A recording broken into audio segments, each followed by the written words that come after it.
Bonjour à tous et bienvenue sur notre chaîne Histoire de tous les jours. Si vous aimez les récits de vie poignants, remplis d'émotions, de secrets et de rebondissements, vous êtes au bon endroit. Aujourd'hui, je vous emmène dans une histoire bouleversante, celle d'une femme qui a découvert une trahison cruelle au moment où elle s'y attendait le moins. Alors, installez-vous confortablement, et si vous ne voulez pas manquer la suite de cette aventure, n'oubliez pas de vous abonner à notre chaîne Histoire de tous les jours et d'activer la cloche pour être notifié de chaque nouvelle vidéo. C'est parti pour une histoire qui va vous toucher en plein cœur. Je m'appelle Claire, j'ai 38 ans, et jusqu'à il y a quelques mois, je pensais que ma vie était à peu près sous contrôle. Pas parfaite, non, mais stable.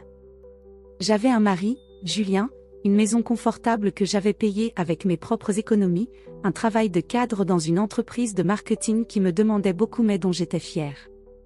Et puis, il y avait ma mère, Marianne, une femme de 58 ans, toujours élégante, toujours en contrôle, avec cette aura qui faisait qu'on l'écoutait dès qu'elle ouvrait la bouche. Elle était ma boussole, même si, parfois, ses mots me blessaient plus qu'ils ne me guidaient. Mais ce que je ne savais pas encore, c'était que tout ce que je croyais solide, mon mariage, ma famille, ma propre identité allait s'effondrer comme un château de cartes. Tout a commencé le jour où ma petite sœur est née, un jour qui aurait dû être rempli de joie, mais qui a marqué le début de ma transformation. Je me souviens encore de l'odeur de café brûlé dans la cuisine ce matin-là, un lundi d'automne, alors que je me préparais pour une journée bien remplie. J'étais debout depuis 5 heures, jonglant entre un rapport urgent pour le bureau et les préparatifs pour rendre visite à ma mère à l'hôpital. Elle était sur le point d'accoucher, à 58 ans, d'une petite fille. Oui, vous avez bien entendu. Une grossesse tardive, inattendue, presque miraculeuse, comme elle aimait le dire avec un sourire énigmatique. Moi, j'étais partagée entre l'excitation et une étrange sensation de malaise. Une petite sœur à 38 ans ? C'était difficile à imaginer. Mais je me disais que ce serait une chance, un nouveau départ pour notre famille, déjà si compliqué. Julien, mon mari, était dans le salon, avachi sur le canapé, son téléphone à la main. Il avait cet air détaché qu'il arborait de plus en plus souvent ces derniers temps. « Tu vas encore courir à l'hôpital pour ta mère ?» m'a-t-il lancé, sans lever les yeux de son écran. Sa voix avait ce ton moqueur qui me faisait toujours douter de moi.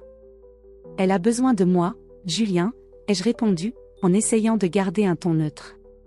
Ce n'est pas tous les jours qu'on devient grande sœur. Il a ricané, un rire bref, presque cruel. Grande sœur à ton âge ? C'est presque ridicule. Je n'ai rien répondu.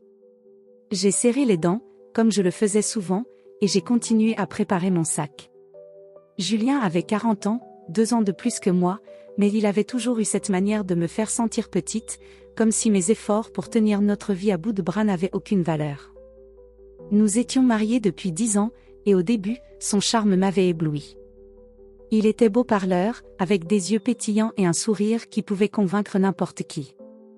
Mais avec le temps, j'avais commencé à remarquer les fissures, ses promesses non tenues, ses absences prolongées, son mépris subtil quand je parlais de mon travail ou de mes ambitions. Pourtant, je l'aimais encore. Ou du moins, je pensais l'aimer. Peut-être que je m'accrochais à l'idée de ce que nous aurions pu être. Et puis, il y avait ma mère, Marianne, toujours là pour me rappeler mes devoirs de fille, d'épouse, de femme. Claire, une vraie femme sait garder son mari heureux, me disait-elle souvent, avec ce regard perçant qui semblait lire dans mes pensées. Tu travailles trop. Tu devrais ralentir, te rendre plus désirable. Ces mots me blessaient, mais je les encaissais, me disant qu'elle voulait mon bien. Ce matin-là, en quittant la maison, j'ai jeté un dernier coup d'œil à Julien. Tu viens avec moi à l'hôpital ce soir, ai-je demandé, espérant un peu de soutien. Il a haussé les épaules. Peut-être. J'ai des trucs à faire. J'ai senti une boule se former dans ma gorge, mais je l'ai ravalée. D'accord. Je t'envoie un message plus tard. En arrivant au bureau, j'ai essayé de me concentrer sur mon rapport, mais mon esprit revenait sans cesse à ma mère et à cette naissance imminente. Marianne avait toujours été une énigme. Elle était belle, même à 58 ans, avec ses cheveux argentés impeccablement coiffés et ses tenues toujours impeccables. Mais elle avait aussi ce côté manipulateur, cette façon de vous faire sentir que vous lui deviez tout. Quand elle m'avait annoncé sa grossesse, 6 mois plus tôt, j'avais été sous le choc. Un miracle, Claire, avait-elle dit, les yeux brillants. Cette petite fille va tout changer. Mais changer quoi? Je n'avais jamais osé poser la question. À la pause déjeuner, j'ai retrouvé Sophie, ma meilleure amie depuis l'université. Sophie, c'était l'opposé de moi, spontanée, libre, toujours prête à dire ce qu'elle pensait. Elle m'a regardé avaler mon café avec un air inquiet. Claire, tu as l'air épuisée. Tu te mets trop de pression avec ta mère et Julien. J'ai soupiré. C'est juste une période chargée. Avec le bébé qui arrive? Sophie a secoué la tête. Ce n'est pas juste le bébé. Julien, il te traite comme une employée, pas comme une épouse. Et ta mère, elle te manipule depuis toujours. Tu ne vois pas ça? Ces mots m'ont piqué au vif, mais je les ai balayés d'un geste. Tu exagères, Sophie. Ils ne sont pas parfaits, mais c'est ma famille. Elle m'a regardée avec une intensité qui m'a troublée. Promets-moi juste de faire attention, d'accord? Il y a quelque chose qui cloche chez eux. Je n'ai pas voulu l'admettre, mais ces paroles ont semé une graine de doute dans mon esprit. En rentrant chez moi ce soir-là, j'ai décidé de fouiller un peu dans les affaires de ma mère, qu'elle avait laissées chez nous après un récent déménagement. Elle avait toujours été secrète sur son passé, et je me disais que, peut-être, je trouverais des réponses à ce malaise qui grandissait en moi. Dans une boîte poussiéreuse, au fond du grenier, j'ai trouvé un vieux journal intime, relié en cuir, avec son prénom gravé sur la couverture. Mon cœur battait à tout rompre. Était-ce mal de lire ses pensées? Mais la curiosité l'a emporté. J'ai ouvert le journal, et les premières lignes m'ont glacé. Il m'a promis une vie meilleure, mais il m'a trahi. Je ne pardonnerai jamais. De qui parlait-elle? De mon père, mort quand j'avais 5 ans? D'un autre homme? Les pages suivantes étaient remplies d'allusions à une liaison, à un secret qu'elle jurait de garder enfoui. Une phrase en particulier m'a frappée: l'héritage doit rester dans la famille, à tout prix. Quel héritage? Ma mère n'avait jamais parlé d'argent ou de biens familiaux. Tout ce que je savais, c'était que nous avions toujours vécu modestement, et que c'était moi, avec mon salaire, qui soutenais ma mère depuis des années. J'ai refermé le journal, le cœur lourd. Je ne savais pas encore ce que tout cela signifiait, mais une chose était sûre, il y avait des secrets dans ma famille, des secrets que ma mère gardait jalousement. Le lendemain, je suis arrivée à l'hôpital, un bouquet de fleurs à la main, prête à accueillir ma petite sœur. L'odeur d'antiseptique emplissait les couloirs, et mon estomac était noué. J'avais hâte de voir ma mère, de tenir ce bébé, de sentir que, peut-être, tout irait bien. Julien m'avait promis de me rejoindre, mais il était en retard, comme toujours. En approchant de la chambre de ma mère, j'ai entendu des voix.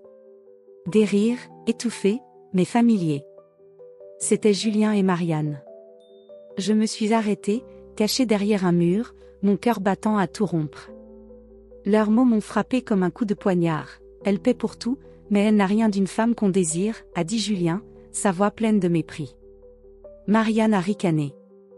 Elle a toujours été comme ça, utile mais fade. Une bourse ambulante, rien de plus. Je suis restée figée, incapable de respirer. Les fleurs sont tombées de mes mains, s'écrasant sur le sol dans un silence assourdissant. Les fleurs gisaient sur le sol, leurs pétales éparpillés comme les morceaux de ma vie qui venaient de voler en éclats. Dans le couloir stérile de l'hôpital, l'écho des rires de Julien et de ma mère résonnait encore dans mes oreilles. Une bourse ambulante, rien de plus. Ces mots, prononcés par Marianne, ma propre mère, étaient comme un poignard planté dans ma poitrine. Et Julien, l'homme que j'avais aimé pendant 10 ans, celui pour qui j'avais tout donné, avait ricané en me réduisant à une femme, fade, incapable d'être désirable. Je suis restée figée, incapable de bouger, de respirer, de crier. Le monde semblait s'effondrer autour de moi, et pourtant, je n'ai pas fait un pas vers eux. Pas encore. Je ne sais pas combien de temps je suis restée là, cachée derrière ce mur, à écouter les bruits de l'hôpital, les pas précipités des infirmières, le bip régulier des machines, le murmure des visiteurs. Tout semblait distant, irréel. Mon cœur battait si fort que j'avais peur qu'ils l'entendent. Mais ils ne m'ont pas vu.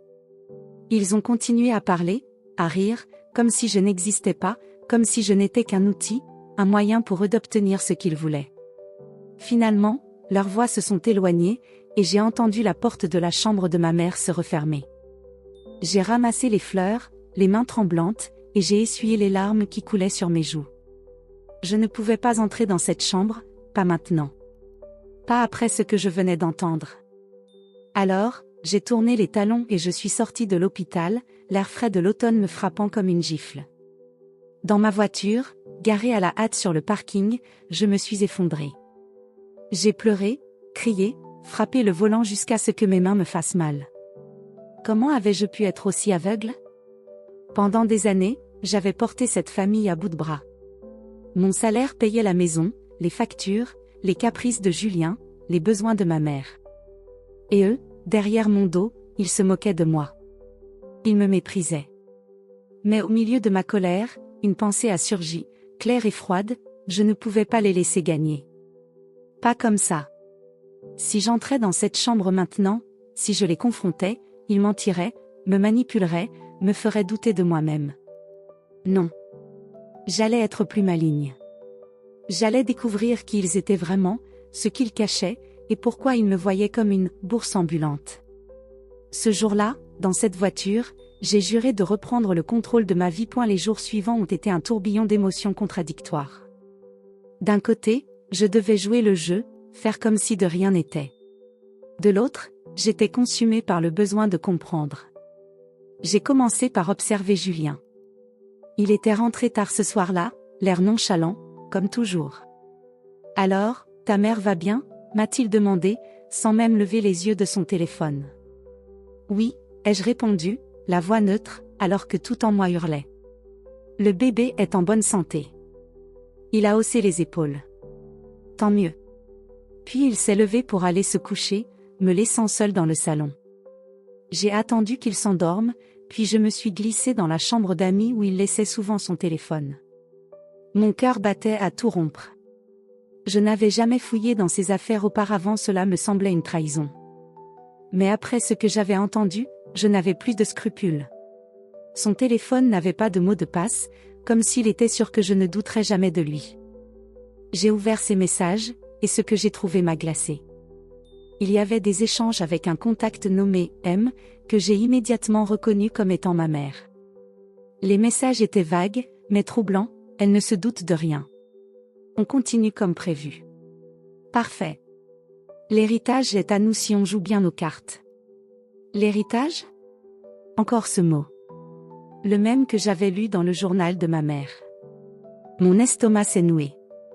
De quoi parlait-il?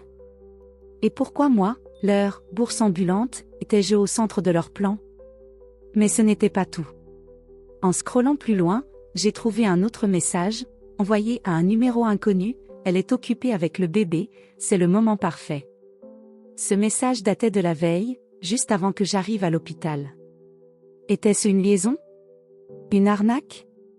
Je ne savais pas encore, mais chaque mot que je lisais renforçait ma détermination. Le lendemain, j'ai décidé de creuser du côté de ma mère. Elle était rentrée chez elle avec la petite Louise, ma sœur, et j'ai prétexté une visite pour voir le bébé. En arrivant chez elle, j'ai été accueillie par son sourire habituel, ce sourire qui semblait toujours cacher quelque chose. « Claire, ma chérie, tu es là », a-t-elle dit, en me serrant dans ses bras. « Viens voir ta sœur, elle est magnifique. » Louise était effectivement adorable, avec ses petits doigts serrés et ses yeux encore à demi fermés. Mais je ne pouvais pas m'empêcher de regarder ma mère, de chercher des indices dans ses gestes, dans ses mots. « Tu dois être fatiguée », ai-je dit, en m'asseyant à côté d'elle. Une grossesse à ton âge, ce n'est pas rien. Elle a ri, un rire léger mais calculé. Oh, Claire, tu t'inquiètes trop. C'est un miracle, je te l'ai dit. Cette petite va tout changer pour nous. Encore cette phrase. Tout changer. Je l'ai regardée fixement, essayant de déchiffrer son expression. Qu'est-ce que tu veux dire, maman? Elle a haussé les épaules, évitant mon regard. Tu verras, ma chérie. La famille, c'est tout. Je n'ai pas insisté, mais j'ai profité d'un moment où elle s'est absentée pour fouiller discrètement son bureau. Sous une pile de papier, j'ai trouvé une enveloppe jaunie, adressée à ma mère, datant de plus de 30 ans. À l'intérieur, une lettre manuscrite, signée d'un certain P. Les mots étaient à la fois tendres et désespérés. « Marianne, je t'ai tout donné, mais tu m'as brisé. L'héritage n'était qu'une excuse. Garde-le, mais ne détruis pas tout. » Mon cœur s'est arrêté. Était-ce mon père? Ou quelqu'un d'autre?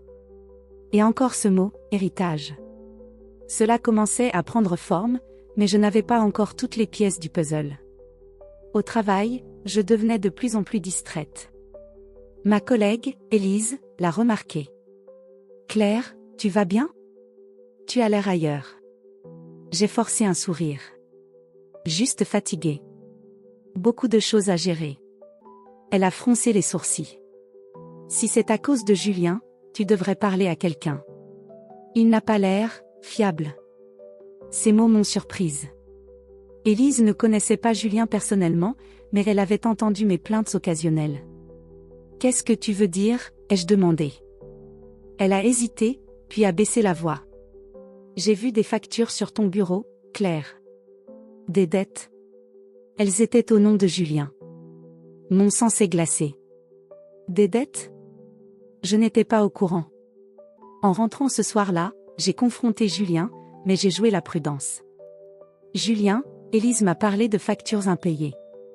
Tu sais quelque chose à ce sujet ?» Il a blêmi, mais s'est repris rapidement. « Rien de grave, Claire. Juste un malentendu avec la banque. Je m'en occupe. » Mais son ton était trop désinvolte, ses yeux trop fuyants. J'ai compris qu'il mentait. Le lendemain, j'ai pris rendez-vous avec une avocate, une femme recommandée par Sophie. « Claire, si tu as des doutes, protège-toi », m'avait dit Sophie lors d'un déjeuner. « Tu travailles dur, tu ne peux pas laisser Julien ou ta mère te dépouiller. » L'avocate, une femme directe nommée Valérie, m'a écouté attentivement. « Si votre mari a des dettes, il faut vérifier s'il a utilisé vos comptes conjoints. Et pour votre mère, vous dites qu'elle parle d'un héritage? Il faut enquêter. Avez-vous des documents? » J'ai pensé au journal, à la lettre. Pas encore, mais je vais chercher. Valérie m'a regardé avec sérieux.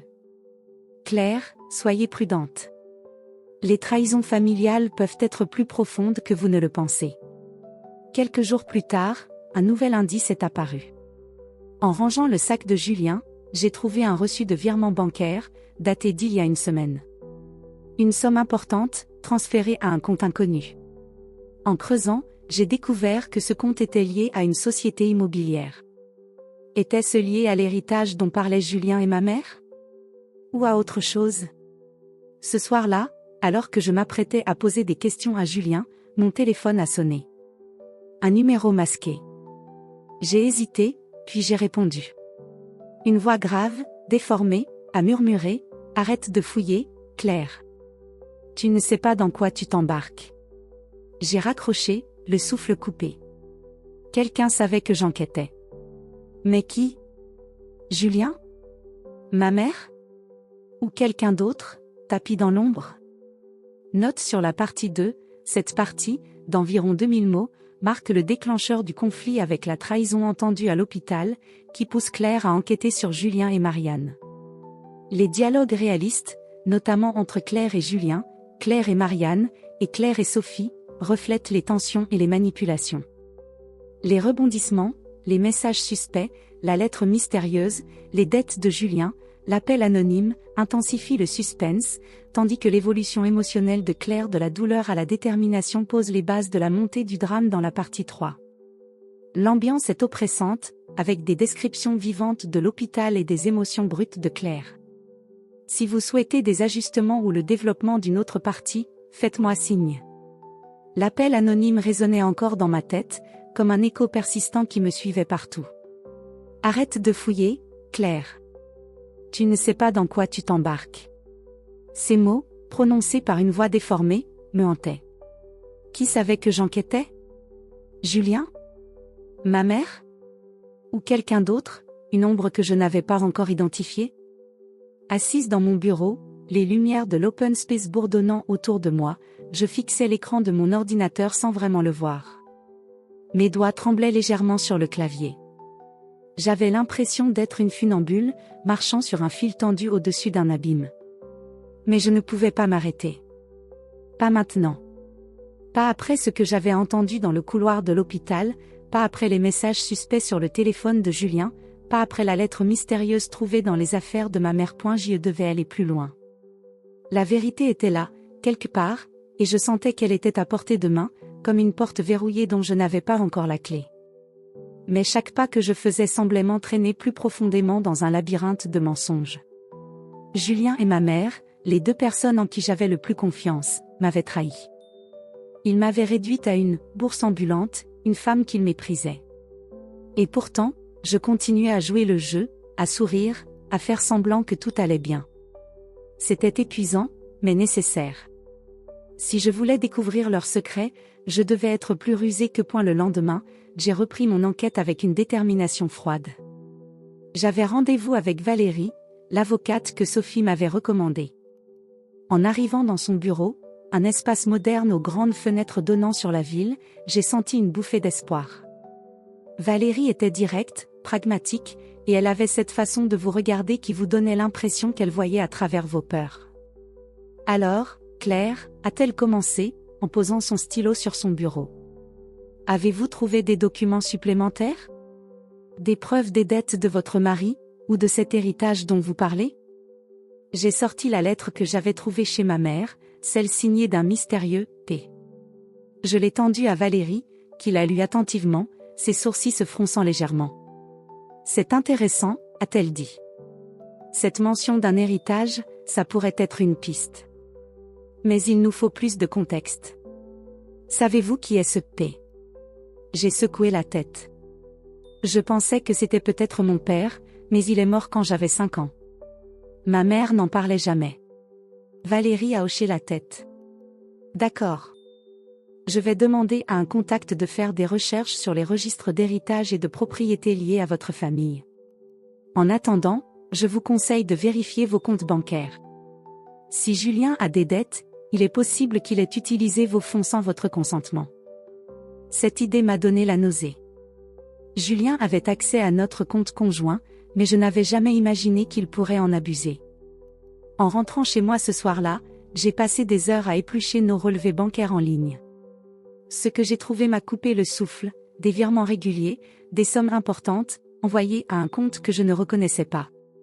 Certains dataient de plusieurs mois, bien avant la naissance de ma petite sœur. Julien m'avait menti, encore et encore. Je l'ai attendu dans le salon, les relevés imprimés posés sur la table basse. Quand il est rentré, tard comme toujours, il a senti la tension dans l'air. « Qu'est-ce qui se passe, Claire ? Tu fais une tête d'enterrement. » J'ai pris une profonde inspiration, essayant de garder mon calme. « Julien, explique-moi ces virements. Des milliers d'euros, partis je ne sais où. Tu m'as dit que tout était sous contrôle. » Il a blêmi, mais son sourire habituel est revenu rapidement. « Oh, ça ? Juste des investissements.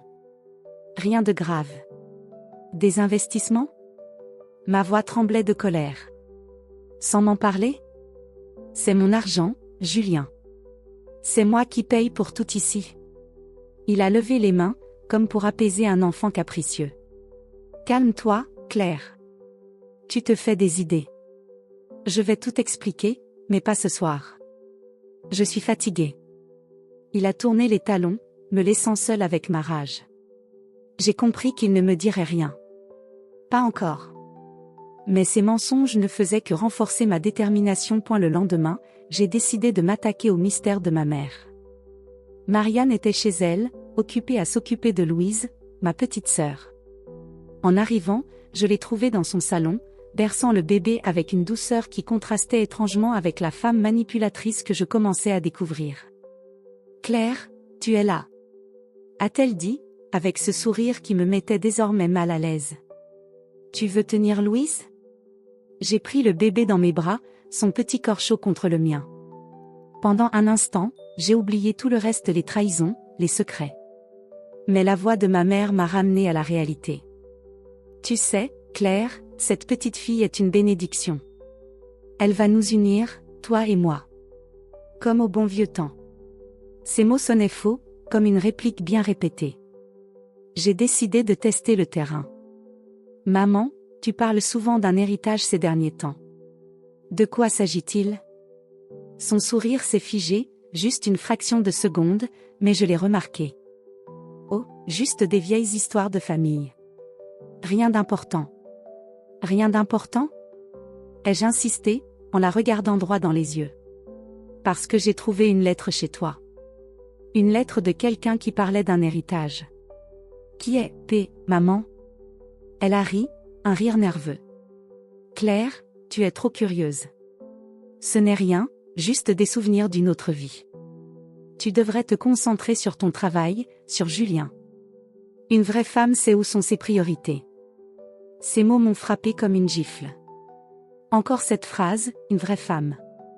C'était comme si elle voulait me rappeler que je n'étais pas à la hauteur. Mais cette fois, je n'ai pas baissé les yeux. Peut-être que je commence à comprendre où sont mes priorités, maman. Elle m'a regardée, surprise, mais n'a rien ajouté. J'ai quitté sa maison avec une certitude, elle cachait quelque chose, et ce quelque chose était lié à Louise. À eu travail, les choses se compliquaient. Ma distraction ne passait pas inaperçue, et ma patronne, une femme exigeante nommée Catherine, m'a convoquée dans son bureau. Claire, votre dernier rapport était en dessous de vos standards. Et on m'a dit que vous avez raté une réunion importante. Qu'est-ce qui se passe? J'ai hésité, partagé entre l'envie de tout lui dire et la peur de paraître faible. C'est personnel, Catherine. Des problèmes familiaux. Mais je vais me reprendre. Elle m'a regardée avec une pointe de compassion, mais sa voix était ferme. Vous êtes en lice pour une promotion, Claire. Ne laissez pas vos problèmes personnels ruiner vos chances. En sortant de son bureau, j'ai senti le poids du monde sur mes épaules. Mon mariage s'effondrait, ma mère me manipulait, et maintenant, mon travail, la seule chose dont j'étais fière, était menacée. Ce soir-là, Sophie m'a appelée. Claire, il faut qu'on parle. J'ai entendu quelque chose sur Julien. Mon cœur s'est serré. Quoi? Une amie commune l'a vu dans un café avec une femme. Ils avaient l'air proches. J'ai senti une vague de nausée. Une liaison? Était-ce lié au message que j'avais trouvé? Tu es sûre? Ai-je demandé, la voix tremblante. Je ne veux pas te faire paniquer, mais tu dois savoir. Claire, tu mérites mieux que ça. Poussée par cette nouvelle information, j'ai continué à fouiller. En explorant les tiroirs de Julien, j'ai trouvé une clé USB cachée dans une poche de son manteau. En l'ouvrant sur mon ordinateur, j'ai découvert des documents scannés, des contrats, des titres de propriété, et une note manuscrite mentionnant un fonds familial, lié à une vieille maison de campagne appartenant à ma mère. Tout portait la même signature, P. Mon esprit s'emballait. Était-ce un héritage immobilier? Et pourquoi Julien et ma mère semblaient-ils conspirer pour le contrôler? Mais le twist le plus troublant est venu d'un document à peine lisible, datant de l'année de ma naissance, une reconnaissance de paternité, signée par un certain Paul. Était-ce mon père? Ou celui de Louise? Avant que je puisse creuser davantage, mon téléphone a sonné à nouveau. Numéro masqué. Cette fois, je n'ai pas répondu. Mais un message vocal a suivi, et la même voix déformée a murmuré « Tu es trop près, Claire. Recule, ou tu le regretteras. » J'ai senti un frisson me parcourir. Quelqu'un me surveillait, et je commençais à craindre pour ma sécurité. Mais au lieu de reculer, cette menace a renforcé ma résolution. Je devais découvrir la vérité, coûte que coûte. Les jours qui ont suivi l'appel anonyme ont été un tourbillon de peur et de détermination. Chaque bruit dans la maison, chaque regard de Julien, chaque sourire de ma mère semblait chargé de menaces.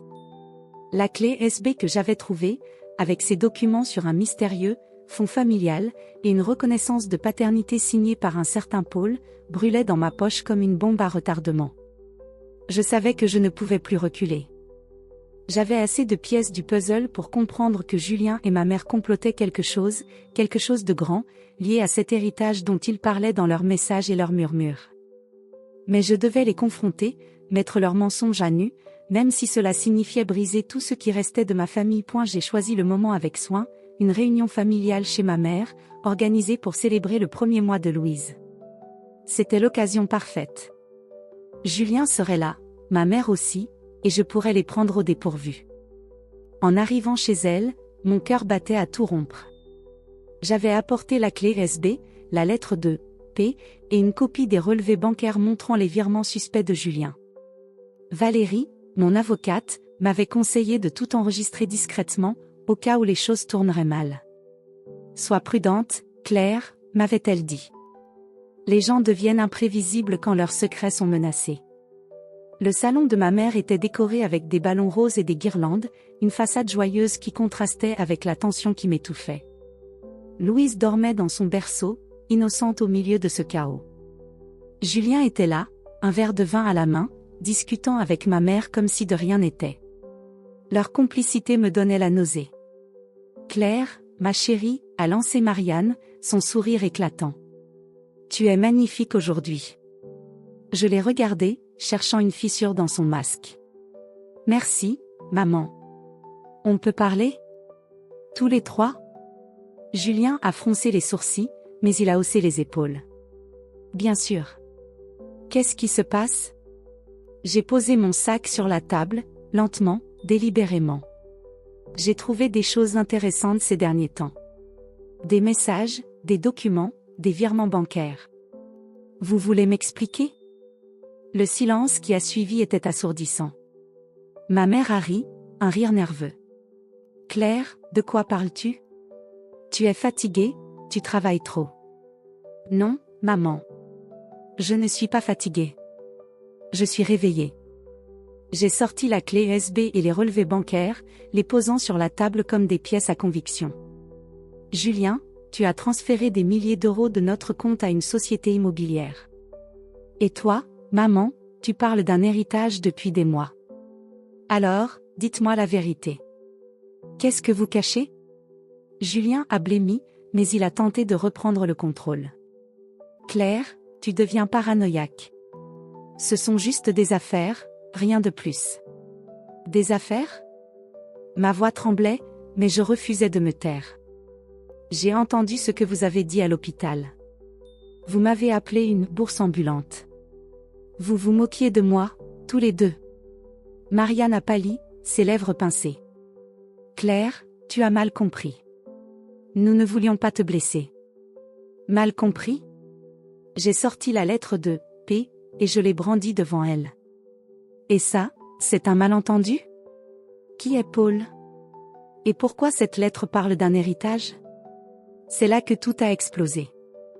Julien s'est levé, furieux. Tu fouilles dans mes affaires maintenant? Tu n'as aucun droit. J'ai tous les droits, ai-je crié, ma voix résonnant dans la pièce. C'est mon argent, ma vie, ma famille. Vous m'avez utilisé, tous les deux. Marianne a tenté de jouer la victime, les larmes aux yeux. Claire, comment oses-tu m'accuser? Après tout ce que j'ai fait pour toi? Mais je n'étais plus la Claire docile qu'il connaissait. Assez, maman. Dis-moi la vérité. Pourquoi Louise? Pourquoi maintenant? Cet héritage, c'est lié à elle, n'est-ce pas? Et là, sous la pression, Marianne a craqué. D'accord, a-t-elle hurlé. Oui, c'est lié à Louise. La maison de campagne, l'héritage de mon père, il est à moi, mais seulement si j'ai un héritier direct. Louise est cet héritier. J'ai senti mon sang se glacer. Et moi, alors? Je ne compte pas? Elle a détourné le regard. Tu n'es pas, biologiquement lié à cet héritage, Claire. Paul était ton père, mais il n'était pas de la famille.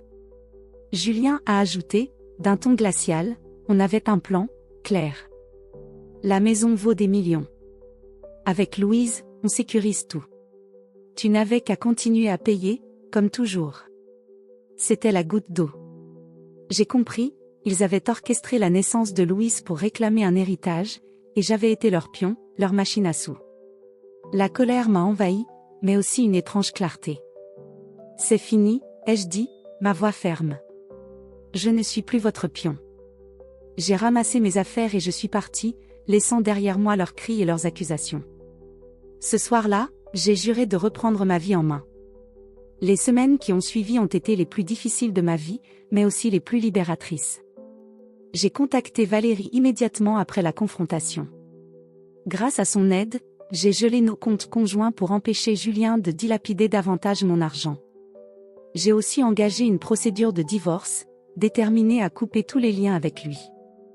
Valérie a enquêté sur l'héritage et a découvert la vérité. La maison de campagne appartenait à mon grand-père, un homme riche mais distant que je n'avais jamais connu. Selon son testament, seuls ses descendants directs pouvaient en hériter. Ma mère, en apprenant sa grossesse tardive, avait vu une opportunité de contourner le fait que je n'étais pas une héritière biologique. Louise était son ticket pour des millions de points, mais il y avait plus.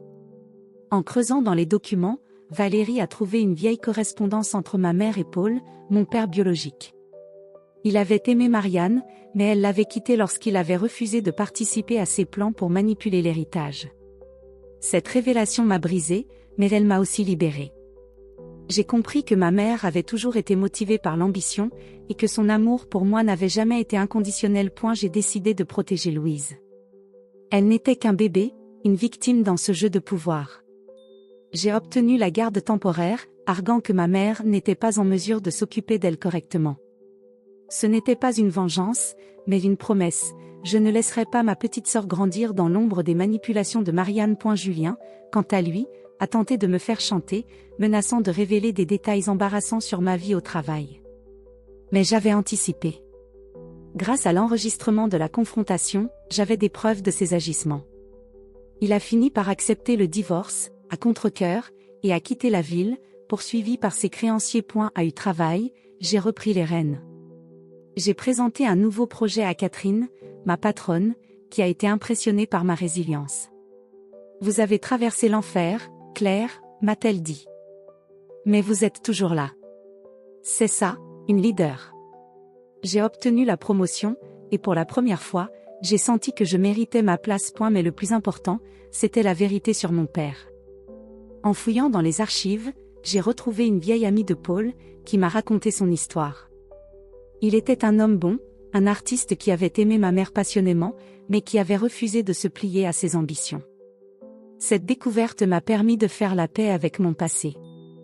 Je n'étais pas seulement la fille de Marianne. J'étais aussi celle de Paul, et je portais en moi sa force, sa créativité. 1 an plus tard, je me suis installée dans une petite ville côtière, loin des souvenirs toxiques de mon ancienne vie. J'ai une maison modeste, mais elle est à moi, payée avec mon propre argent, sans dette ni mensonge. Louise vit avec moi, et chaque jour, je m'émerveille de son sourire, de ses premiers mots. Elle est ma lumière, un rappel que même dans les ténèbres, il y a de l'espoir. Je ne parle plus à ma mère. Elle a essayé de me contacter, de me manipuler à nouveau, mais j'ai appris à poser des limites. Julien a disparu de ma vie, et je ne ressens plus rien pour lui, ni amour, ni colère, juste une indifférence apaisante. Sophie est restée à mes côtés, une amie fidèle qui m'a rappelé que je n'étais pas seule. J'ai appris une leçon précieuse, la vraie force ne vient pas de plaire aux autres, mais de se choisir soi-même, même quand le monde vous dit que vous ne suffisez pas. J'ai brisé les chaînes de ceux qui m'ont sous-estimé, et je suis devenue une version de moi-même que je n'aurais jamais osé imaginer. Et l'héritage ? Il appartient à Louise, mais je veillerai à ce qu'elle grandisse en sachant qu'elle vaut plus qu'un tas d'argent. Elle est ma sœur, ma famille, et je serai toujours là pour elle. Merci d'avoir suivi cette histoire émouvante sur Histoire de tous les jours. Si vous avez été touché par le parcours de Claire, n'oubliez pas de vous abonner à notre chaîne YouTube Histoire de tous les jours et d'activer la cloche pour ne rater aucune de nos prochaines histoires. Laissez un commentaire pour nous dire ce que vous avez pensé, et partagez cette vidéo avec vos proches. À bientôt pour une nouvelle histoire qui vous fera vibrer.